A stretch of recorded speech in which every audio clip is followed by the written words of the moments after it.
I was having a discussion the other day with a fellow guide friend of mine about broadheads. I picked up an elk tag this year, and I was looking for a good broadhead to take out west. And I was curious about the difference between serrated blades and non-serrated blades.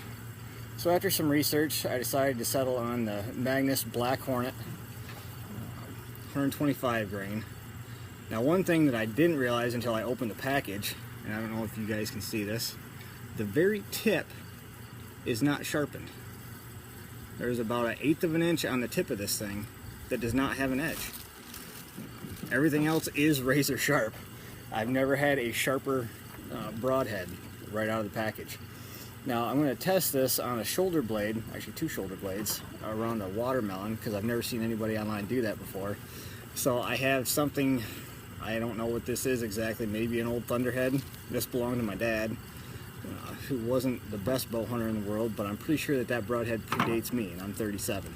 So it's been through a lot. I used it as a kid, he used it, so I tried putting an edge on it. We'll see if it works or not. This one I believe is a Montec. I've never used this one personally. I had a client give me 3 of these a few years back when he was out elk hunting, and he didn't get one. He ended up wounding one in the shoulder, which is part of what brought this test around. My curiosity is getting the better of me. And then this last one is something I think I picked up at Walmart maybe 15-20 years ago. And as you can see, there's still dirt on it. So this either hit a deer or at the very least was shot at a deer. And I don't know if this is hair or not, but we're going to give all 4 of them a try. I've got some beef shoulder blades that I picked up from a local farmer today. Full-size kept beef cows. So I've got 2 more of these already set up around our watermelon. That's going to act as our thoracic cavity. And I'm going to shoot from a distance of about 25 yards. I'm sorry, 20 yards. Just so that we can see what kind of penetration we get if it goes through both of them. The only tests that I have seen have been guys that put them up on wood blocks, screw them in, and there's no movement, which to me doesn't really represent an elk very well. So I'm hoping that being in a watermelon and having a little bit of flexibility, that this will be a better test than what they had. With that being said, we're going to grab our 4 arrows and walk on over to our little range here. So I'm going to start off with the Magnus Black Hornet, and we'll see how that does.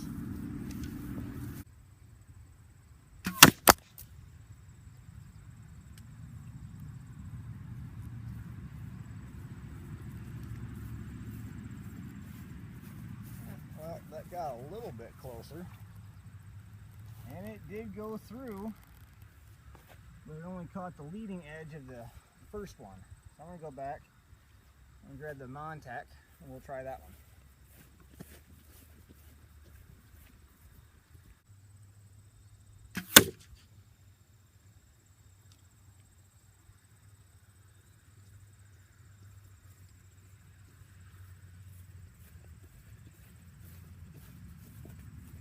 Again, hit the leading edge, but it did penetrate, though not quite as far, I don't think.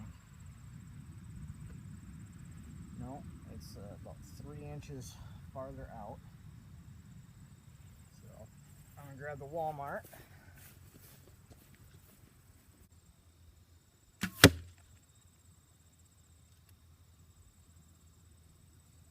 That one didn't even come close, so we're just gonna go right on the old one.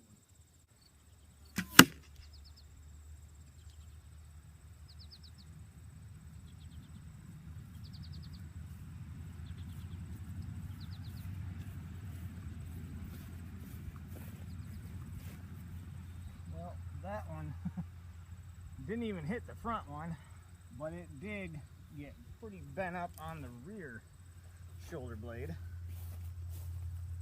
Let's pull these out and see what we get.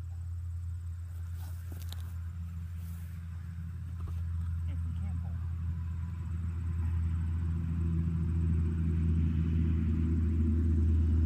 Alright, we're just going to take these up to the truck and have a little dissection, and we'll see what happens. Alright, so we got it back up to the truck bed. These shoulder blades are still a little ripe. So I'm putting my gloves back on. I don't want to get all stinky and nasty. So I'm going to show you the front side first, the entries. This thing turned around here.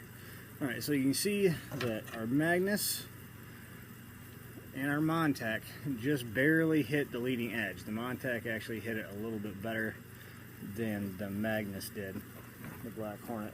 Now the other one didn't hit it at all. You can see that right there, completely missed. I want to bring it around to the back side. You know, the Magnus and the Montec pretty close to that ridge bone right there, so they're going through some fairly tough stuff. It's a little bit thinner up here. I don't know if you can see. I can get the angle. So right here is our old Broadhead. Bent really bad. Now with the Montec, it's got a broken blade. You can see that right there. One of those blades completely sheared off going through there. So I don't know if they're in the watermelon or if that happened coming out of here.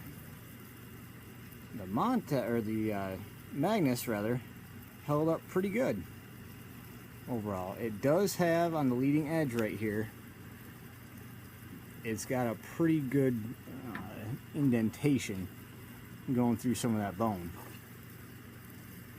And this little bleeder blade, the tip is bent on it. Let's see how sharp this one is.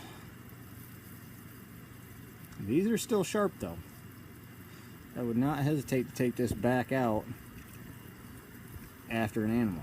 Aside from needing a new blade, it's probably not as accurate as what it once was. But as far as cutting ability, if this thing got into an animal, it would still be able to cut after going through most of 2 shoulder blades.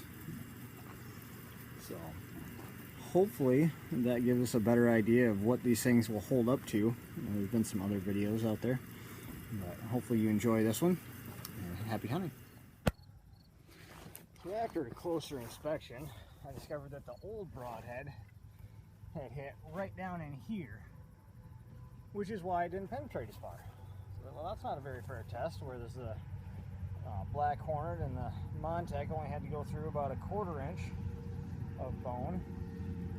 The old one had to go through about 1.5 inches, and actually penetrated fairly well, I thought. Granted, it wouldn't reach the vitals, but just from a penetration standpoint, that is some pretty heavy bone. So we're going to go back and we're going to try this Black Hornet again, and we're going to try and hit that lower foot.